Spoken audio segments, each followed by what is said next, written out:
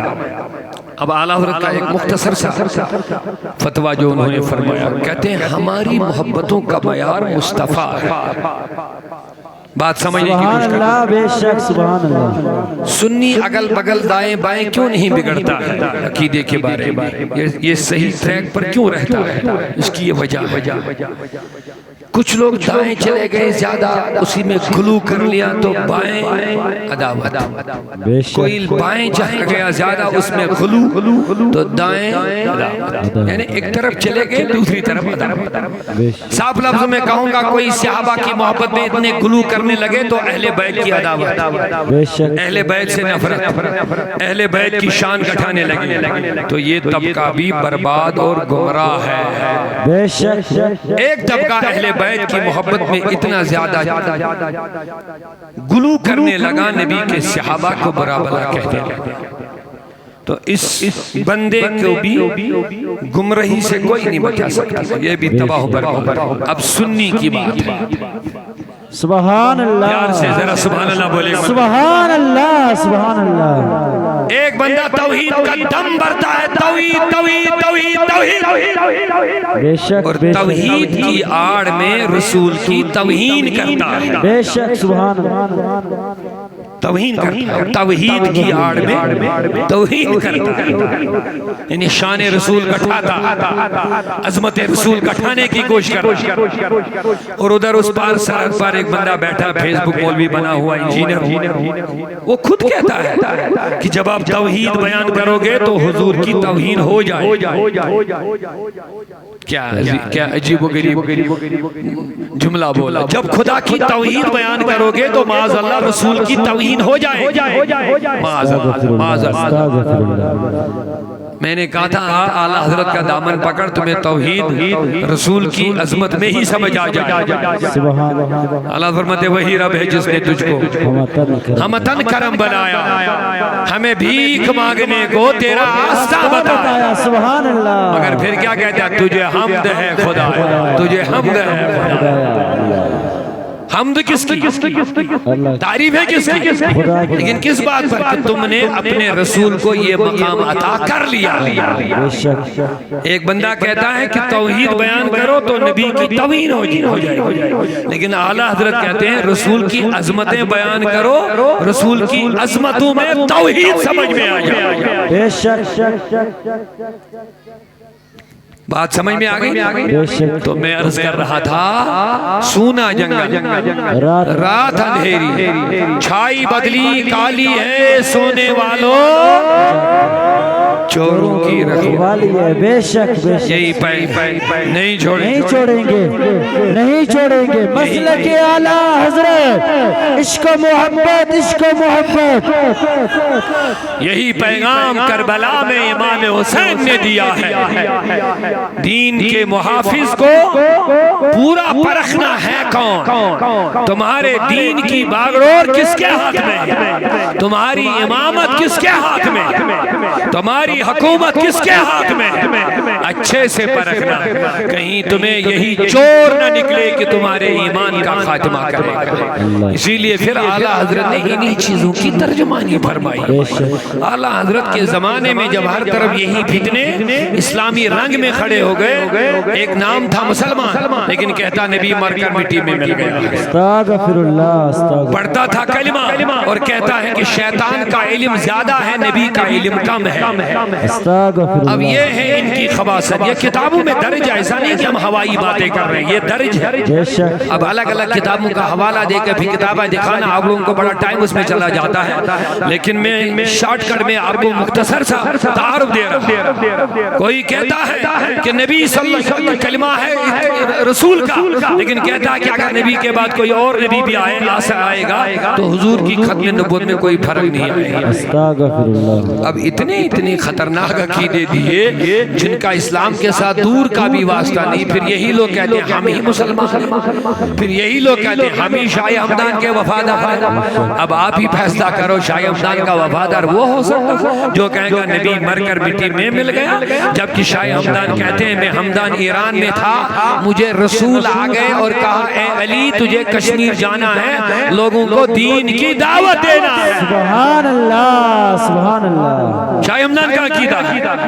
امیر کبیر کا عقیدہ کہتا رسول نے مجھے سیدھے کہا تجھے کشمیر جانا ہے. بلکہ یہاں تک بھی کہہ دیا خلاصۃ المناقب میں علامہ نور الدین بزخشی لکھتے ہیں, ان کے مرید جو ہیں کہتے ہیں مجھے اپنے پیر نے کہا کہ مجھے رسول نے فرمایا وہاں کچھ لوگ اسلام سے وابستہ ہو چکے ہیں لیکن ابھی ان کے اندر اسلام کا وہ شعور نہیں ہے, لہذا تجھے جانا ہے. یعنی حضور قبر میں بیٹھ کے کشمیریوں کے دین و ایمان سے بھی واقف ہے, جانتے ہیں ان کے اسلام کا کیا حال ہے. تو یہی عقیدہ سنی کا ہے, سمجھ میں آ گیا نا. اب انہی عقیدوں کی حفاظت تحفظ کا نام اعلیٰ حضرت. اعلیٰ حضرت نے پورے 1400 سالہ تاریخ کو نچوڑ جو ہے انہوں نے پیش کیا, ان کی حفاظت کی. اپنے اسلاف غوث اعظم, صحیح قادری, صحیح نقشبندی, صحیح سہروردی, ان کے رنگ میں نظر آ جائے گا اعلیٰ حضرت کے رنگ میں. تو میں عرض کر رہا تھا بس حدیث پاک کمپلیٹ کروں گا. ہم نبی سے محبت کرتے ہیں, نبی سے منسوب چیزیں ان سے محبت کرتے ہیں اور ان سے برکتیں بھی حاصل. تو اہل بیت جب رسول کی آہل ہے, جب رسول کا خون ان کے رگوں میں ہے, اب بتاؤ کیا سنی ان سے محبت نہیں کرے گا؟ توجہ سے بولیے, کیا سنی اس صحابی سے محبت نہیں کرے گا جن کے بارے میں میرے رسول نے فرمایا جب تم راستے کو جا رہے ہو سامنے سے کوئی وہ نظر آیا جو صحابہ کا برا بھلا کرنے والا کہنے والا ہوگا, جب تمہیں اس پر نظر پڑے گی تو سنو تمہارے اوپر ذمہ داری ہے تم اس کو ان الفاظ کے ساتھ اس پر لعنت کرو, لعنت اللہ علی شرکم. حضور نے فرمایا جب تم ایسے شخص کو دیکھو جو صحابہ کو برا بھلا کہہ رہا ہوگا انہی لفظوں کے ساتھ لعنت بھیجو اس پر, لعنت اللہ علی شرکم, تیرے شر پر خدا کی لعنت. تو کیا سنی صحابی سے محبت نہیں کرے گا؟ اسی لیے اعلیٰ حضرت کی یہ بات انکمپلیٹ رہے گی, میں اس کو مکمل کرنا چاہوں گا. پہلے کہتے ہیں ہماری محبتوں کا معیار مصطفیٰ ہے. جب مصطفیٰ ہے پھر نہ ہم دائیں بٹکتے ہیں نہ بائیں بٹکتے ہیں. ہمارا معیار جب مصطفیٰ ہے تو ہم بھٹکنے والے نہیں ہیں, ہم راستے سے ہٹنے والے, ہم گمراہی کی طرف جانے والے.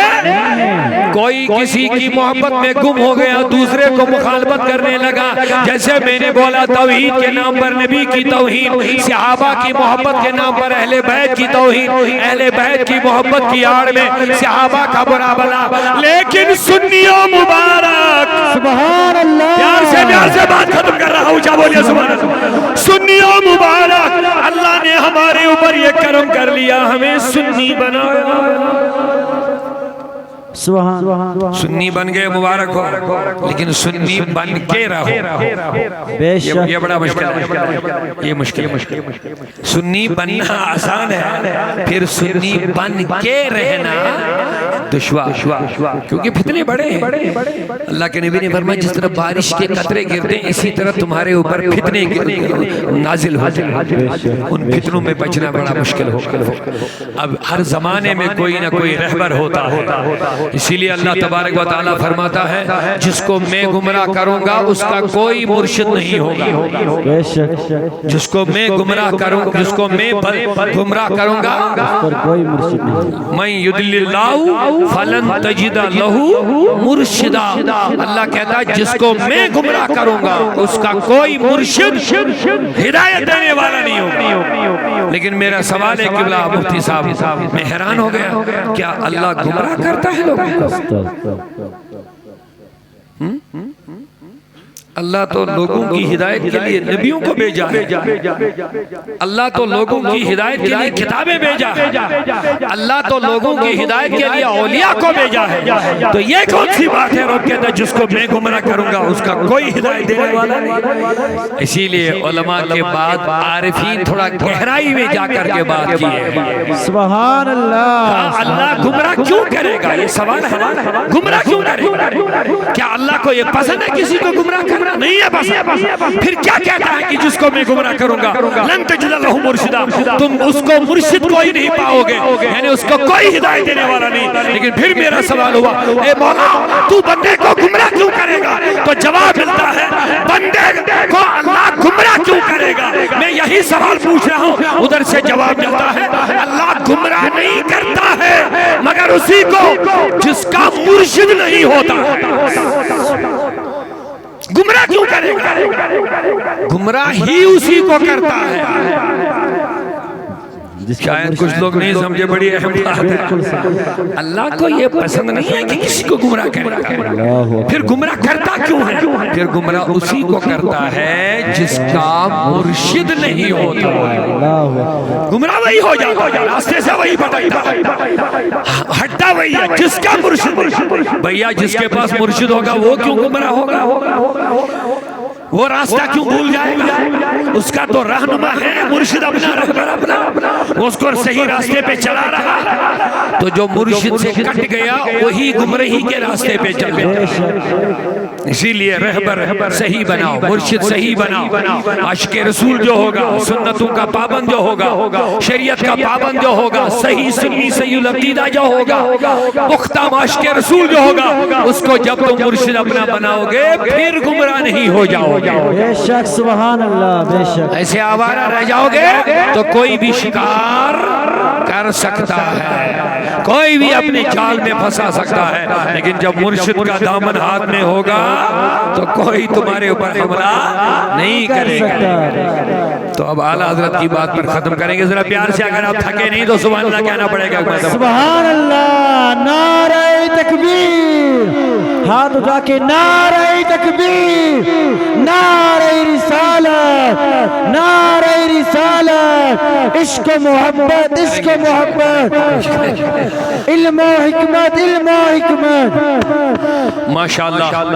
تو میرے دوستوں میں عرض کر رہا تھا اپنے نبی سے محبت کی وجہ سے ہم صحابہ سے بھی محبت کرتے ہیں، اہل بیت سے بھی محبت کرتے ہیں۔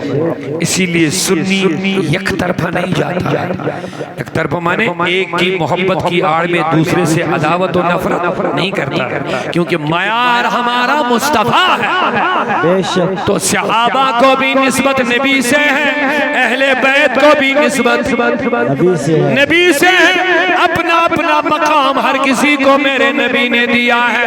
فرمایا لوگوں میری اہل بیت آل و عطرت، میری اولاد سفینہ نوح ہے، یہ نوح کی کشتی ہے، اس پر سوار ہو جاؤ گے تو کامیاب ہو جاؤ گے، پار لگ جاؤ گے۔ لیکن ساتھ میں یہ بھی فرمایا اصحابی کالنجوم، میرے صحابہ تارے ہیں، تارے روشنی کے لیے ہوتے ہیں اور کشتی چڑھ کر کے پار ہونے کے لیے، لیکن دونوں کا اپنا اپنا مقام رکھا ہے۔ اگر کشتی پر سوار ہو جاؤ گے لیکن اندھیرے میں مت چلنا، دائیں بائیں بھٹک جاؤ گے، راستہ گم ہو جاؤ گے۔ اسی لیے نبی نے فرمایا میرے صحابہ تارے ہیں۔ اے نبی تارے کیوں؟ کہا تاروں کا کام روشنی دینا۔ جب کشتی پہ میری آل کی کشتی پہ سوار ہو جاؤ گے تو صحابہ کی روشنی میں سفر شروع کر لینا، تم پار لگ جاؤ گے تمہاری کشتی۔ سبحان اللہ، سبحان اللہ۔ تو محدث بریلوی نے اسی بات کو دو مصروں میں بیان فرمایا، اہل سنت کا ہے بیڑا پار اصحاب رسول، نجم ہے ناو ہے عطرت رسول اللہ صلی اللہ علیہ وسلم۔ مبارک ہو سنیو، اللہ تعالیٰ آپ کو اس محبت پر، اس عقیدت پر قائم و دائم رکھے۔ یہ آل وہ ہیں جن کی تعریف قرآن نے کی ہے، انما یرید اللہ لیذھب عنکم الرجس اہل البیت۔ اہل بیت کی پاکی کا ذکر آیا تو رب کہتا میں نے پاک کر لیا. جب صحابہ کی بات آئی تو کہتا رسول ان کو پاک کرتا. سبحان اللہ. اب یہ کیا مسئلہ ہو گیا؟ دونوں کو رب بھی پاک کر سکتا تھا, دونوں کو رسول بھی پاک کر سکتا تھا, لیکن جب صحابہ کی پاکی کی بات آئی کہا رسول ان کو پاک کرتا ہے. جب اہل بیت کی بات آئی کہا میں ان کو پاک کرتا ہوں. سبحان اللہ. اس میں ایک بڑا فلسفہ, لیکن ایک شارٹ بات, اگر رسول اعلان کرتا ہے اپنے آل کی پاکیزگی کا, لوگوں کا ماننا شاید مشکل تھا. کہتا ہے یہ تو اپنی آل و اولاد ہے, خود ان کی پاکی کا چرچا کر رہا ہے. رب نے کہا میرے نبی تو چرچا مت کر, ان کا چرچا میں خود کروں گا. سبحان اللہ. سبحان اللہ. اسی لیے جب حضرت عائشہ پہ تہمت لگا دی گئی اللہ نے فرمایا حبیب خاموش رہو, کیونکہ تو گواہی دے گا, تو عائشہ کی پاکی بیان کرے گا تو لوگ کہیں گے یہ ان کی اپنی بیوی ہے, تو لہذا تیری شہادت اور تیری بیان بازی لوگ ٹھکرائیں گے, کہیں گے یہ اپنی بیوی کے بارے میں ایسا کر رہا ہے. آپ خاموش رہیے, یہ تیری بیوی ہے لیکن پاکی کا بیان اعلان رب خود کرے گا یا رسول اللہ. سبحان اللہ. اللہ نے سورہ نور نازل فرما کے حضرت عائشہ کی پر جو تہمت لگئی تھی اس کا ڈیفینس خود رب ذوالجلال نے کیا. تو